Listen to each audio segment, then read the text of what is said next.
नमस्कार दोस्तों, स्वागत है आप सभी का। और बहुत अच्छी बहुत बड़ी भर्ती निकल करके आई है बीएसएफ में। जी हाँ, बॉर्डर सिक्योरिटी फोर्स। आप सभी परिचित हैं, भारतीय सीमा सुरक्षा बल की तरफ से हेड कांस्टेबल के पद पर यह भर्ती होगी, जिसमें आप रेडियो ऑपरेटर और रेडियो मैकेनिक के जो पद है उस पर आपकी भर्ती होने वाली है, ज्वाइनिंग होगी। इस पर मैंने एक वीडियो बनाया हुआ था ऑलरेडी और उसमें थोड़ा सा कन्फ्यूजन था लोगों को। अभी मैं दोबारा ये वीडियो बना रहा हूँ क्योंकि उस समय शॉर्ट नोटिस आया था। अभी पूरा डिटेल में फुल नोटिफिकेशन इसका जारी कर दिया गया है, क्या क्या एलिजिबिलिटी है, कैसे सिलेक्शन प्रोसेस होगा और क्या क्या सिलेबस है। सिलेबस बहुत इंपॉर्टेंट है। जो एग्जाम का पैटर्न है ना, वो लोगों को थोड़ा सा कन्फ्यूजन है, वो आप क्लियर हो जाइएगा इस वीडियो में। तो देखते हैं।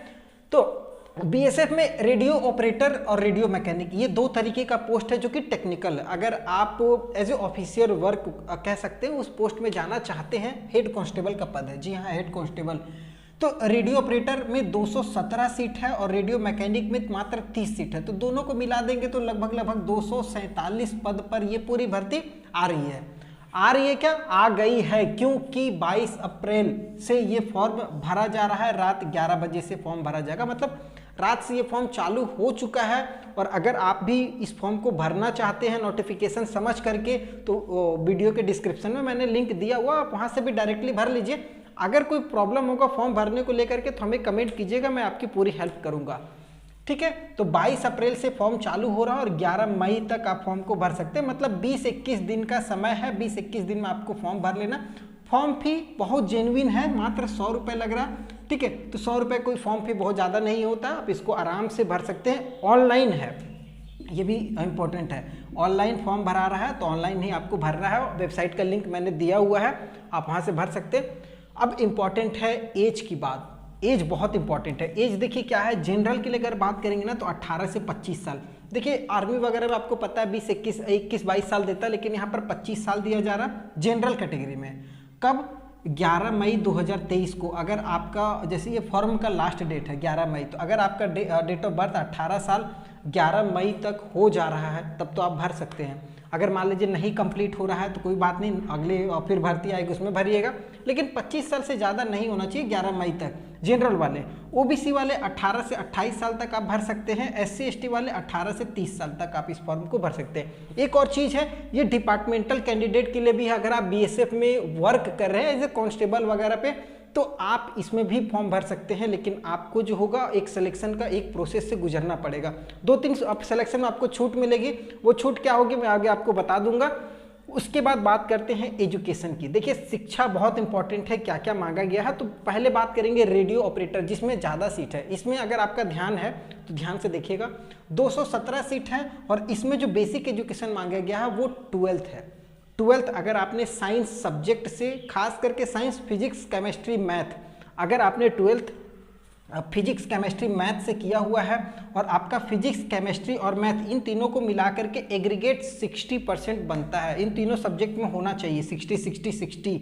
फिजिक्स में भी 60, केमिस्ट्री में भी 60 और मैथ में भी 60 होना चाहिए। अगर तीनों को मिला करके 60% और ओवरऑल तो 60% होना ही चाहिए, फर्स्ट डिवीजन होना चाहिए। अगर है तो रेडियो ऑपरेटर में भर सकते हैं। अगर मान लीजिए आपका 12th नहीं है और आपने 10th के साथ आईटीआई किया हुआ, आईटीआई 2 साल का होना चाहिए। जी हाँ, आईटीआई अगर आपका 2 साल का है, 1 साल वाले नहीं, 2 साल का 10th के साथ, ठीक है।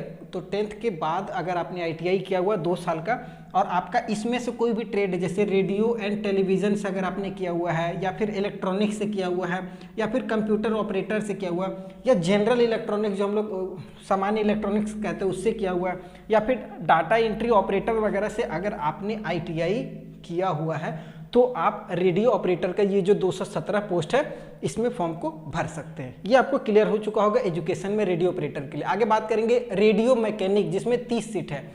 ठीक है, तो रेडियो मैकेनिक में भी सेम वही एजुकेशन है। अगर आपका 12th पीसीएम से है, फिजिक्स केमिस्ट्री मैथ से है, और आपका वही सेम चीज़ फिजिक्स केमिस्ट्री और मैथ तीनों में 60% एग्रीगेट होना चाहिए। तीनों सब्जेक्ट में 60-60 है तब तो ठीक है। अगर 12th नहीं है तो अगर आपने 10th आईटीआई किया हुआ है, 10th के साथ आईटीआई 2 साल का आईटीआई, अगर आपका इसमें से कोई भी ट्रेड है, जैसे radio television, general electronics, computer operator, electrician, fitter वाले भी हैं, इलेक्ट्रीशियन वाले भी हैं, इंफॉर्मेशन टेक्नोलॉजी भी है, इलेक्ट्रॉनिक सिस्टम मेंटेनेंस से भी अगर आपने किया हुआ, या फिर मेकाट्रॉनिक्स वगैरह है, अगर इनमें से किसी भी ट्रेड से तो आप रेडियो मैकेनिक में 30 जो सीट है इस पे आवेदन कर सकते हैं। आपका एज जो है वो कम से कम 18 से 25 का बीच में होना चाहिए। ये तो हो गई मतलब एजुकेशन वगैरह और इन सब की बात। दूसरी बात होती है फिजिकल स्टैंडर्ड। ये बहुत इंपॉर्टेंट होता है क्योंकि मैं जनरली देखता हूँ कि लड़के सब कुछ सही कर लेते हैं लेकिन उनकी क्या होती है ना, हाइट नहीं होती, और इसमें हाइट में थोड़ा सा छूट दी गई है इस बार। अगर हाइट की बात करेंगे तो 168 सेंटीमीटर में बात कर रहे हैं, 168 सेंटीमीटर लड़कों के लिए चाहिए, जबकि लड़कियों के लिए 157 सेंटीमीटर में हाइट चाहिए। समझ में आ गया होगा। अगर आप नॉर्थ ईस्ट के हैं तो आपको 2-3 सेंटीमीटर की छूट मिल रही है, तो वो आप देख लेंगे। बाकी बात सभी कैंडिडेट चाहे जनरल हो, ओबीसी हो, SC ST हो, 168 सेंटीमीटर हाइट चाहिए। ठीक है, हाइट में छूट अदर कैटेगरी में नहीं है। चेस्ट की बात करेंगे तो 80 से 85 मतलब 80 मिनिमम होना चाहिए, 5 का फुलाव होना चाहिए। 80 से 85 अगर लड़कों में है चेस्ट तो आप एलिजिबल हैं। बाकी बात ये आपका फिजिकल स्टैंडर्ड हो गया। अब यहाँ से आप कैलकुलेट कर लीजिए कि फॉर्म भरना है या नहीं भरना है। अगर ये एलिजिबल है, मेन पार्ट यही, अगर ये आपका है तो फिर फॉर्म भरिए। 100 रुपया है, मान लीजिए तैयारी तो कीजिएगा और समझ तो आएगा किस तरीके का पेपर आता है। ये हो गया। उसके बाद भर्ती प्रक्रिया, ये समझ लीजिए बहुत इंपॉर्टेंट है। देखिए भर्ती प्रक्रिया में सबसे पहले डिपार्टमेंटल कैंडिडेट वाले भी ध्यान दीजिएगा, आपको भी ये सिलेक्शन प्रोसेस में ये वाला जो स्टेज है ना, ये आपको देना है। और नॉर्मल कैंडिडेट तो मान लीजिए देंगे ही देंगे, प्लस डिपार्टमेंटल कैंडिडेट जो BSF में है वो भी ये स्टेप को देंगे। तो सिलेक्शन प्रोसेस में फेज़ 1 रखा गया है। फेज़ 1 में क्या बोला गया है, MCQ मल्टीपल टाइप से क्वेश्चन होगा, 2 घंटे का एग्जाम होगा जिसमें नेगेटिव मार्किंग आपका 0.25 रहेगा। ठीक है, 2 घंटे का एग्जाम होगा, 0.25 का नेगेटिव मार्किंग होगा। 2 घंटे के एग्जाम में 200 नंबर का एग्जाम होगा और 100 क्वेश्चन आपको देखने को मिलेगा, मतलब हर एक क्वेश्चन 2-2 नंबर का। अब कहाँ से कितना एग्जाम क्वेश्चन पूछेगा, तो फिजिक्स से आपका 40 नंबर का रहेगा, 40 क्वेश्चन रहेगा 80 नंबर का। केमिस्ट्री से 20 प्रश्न रहेगा 40 नंबर का। मैथ से आपका 20 प्रश्न रहेगा 40 नंबर का, और इंग्लिश और जीके को मिला करके 20 प्रश्न रहेगा 40 नंबर का।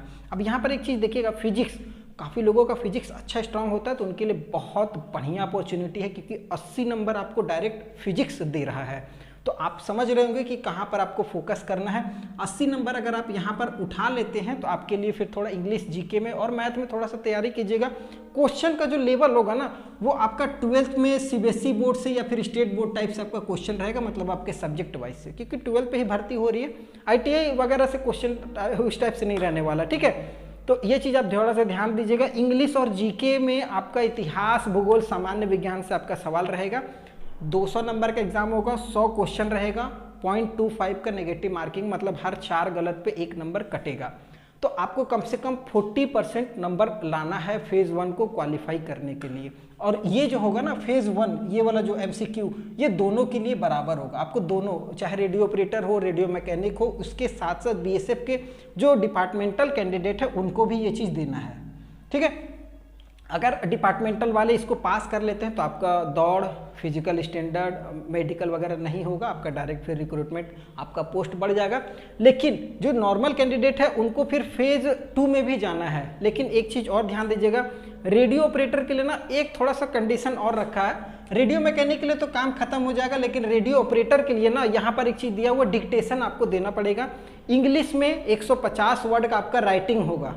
जी हाँ, डिक्टेशन मतलब लिखने देगा, बोला जाएगा और लिखना पड़ेगा 150 वर्ड का, जिसमें आपको 50 नंबर का वो डिक्टेशन होने वाला है। 50 नंबर का 150 वर्ड आपको लिखना पड़ेगा और पैराग्राफ रीडिंग वगैरह भी करवाने देगा, लेकिन उसमें आपका नेगेटिव मार्किंग है। मान लीजिए गलत वगैरह कीजिएगा तो 0.5 नेगेटिव मार्किंग है। तो इस तरीके से थोड़ा सा ध्यान देना है। रेडियो ऑपरेटर वाले आपका डिक्टेशन होगा, जबकि रेडियो मैकेनिक का नहीं होने वाला है। तो इन दोनों को मिला करके, जैसे ये वाला MCQ और रेडियो ऑपरेटर में जो आपका डिक्टेशन, इन दोनों को मिला करके मेरिट बनेगा। अगर मेरिट निकाल लेते हैं तो फिर आपका फेज़ 2 में चले जाएंगे सभी कोई। ठीक है, चाहे रेडियो ऑपरेटर हो चाहे रेडियो मैकेनिक हो, फेज़ 2 में आ जाइएगा। और यहाँ पर आपका पहले फिजिकल स्टैंडर्ड होगा, पहले फिजिकल स्टैंडर्ड होगा, हाइट मेजरमेंट होगा, बाद में दौड़ होगी। तो हाइट इतना अगर आपका है तब तो ठीक है। PET फिजिकल इफिशिएंसी, जिसमें दौड़, लॉन्ग जंप वगैरह होगा। तो दौड़ में 1.6 किलोमीटर का दौड़ है, 6.5 मिनट देगा लड़कों के लिए, जबकि लड़कियों के लिए ठीक आधा है, 800 मीटर का दौड़ है 4 मिनट। मतलब दौड़ कम है तो टाइम भी कम है, और लड़कों को दौड़ ज़्यादा है तो समय भी ज़्यादा है, तो ये चीज़ देख सकते हैं। उसके बाद लॉन्ग जंप की बात करेंगे तो लड़कों के लिए लॉन्ग जंप 11 फीट है, ये चीज़ कन्फर्म रहिएगा, और लड़कियों के लिए 9 फीट का लॉन्ग जंप है। और जबकि हाई जंप की बात करेंगे तो 3.5 फीट लड़कों के लिए है, जबकि 3 फीट लड़कियों के लिए लॉन्ग हाई जंप है। तो ये अगर आप हाई जंप और लॉन्ग जंप वगैरह सब कुछ निकाल लेते हैं, पीटी आपका क्लियर हो जाता है, तो फिर आपका डॉक्यूमेंट वेरिफिकेशन होगा, ओरिजिनल सारा डॉक्यूमेंट वेरिफिकेशन होने के बाद डिटेल मेडिकल होने वाला है। जी हाँ, डीएमई, इसमें लोग कंफ्यूज रहते हैं कि डीएमई होगा कि नहीं होगा, लेकिन होगा। डीएमई नहीं होगा, डिपार्टमेंटल कैंडिडेट का नहीं होगा, ठीक है, लेकिन और सभी का होने वाला है ये मेडिकल। तो अगर कोई कन्फ्यूज़न हो तो आप हमसे कमेंट करके ज़रूर पूछिएगा। अगर वीडियो पसंद आए तो चैनल को सब्सक्राइब करके रखिएगा। फिर नए वीडियो में मिलते हैं, तब तक के लिए जय हिंद।